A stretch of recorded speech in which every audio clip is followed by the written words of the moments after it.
ये अरबईन इमाम हुसैन अलैहिस्सलाम का रास्ता है बना हुआ, मशी का रास्ता।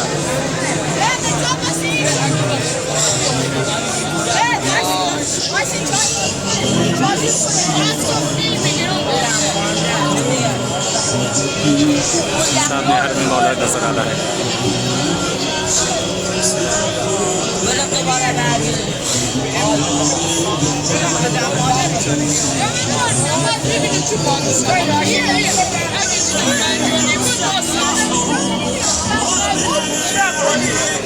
खुदा इंशाअल्लाह परवरदिगार किस्मत करे आप लोगों को भी मौला इमाम हुसैन अलैहिस्सलाम की ज़ियारत अहले बैत अत्हार शाह मासूमीन के सदक़े में आप सबको भी इंशाअल्लाह सरज़मीन करबला पर जाना नसीब करें और इंशाअल्लाह परवरदिगार आप सबकी तमाम शरई हवाइज को पूरा करे।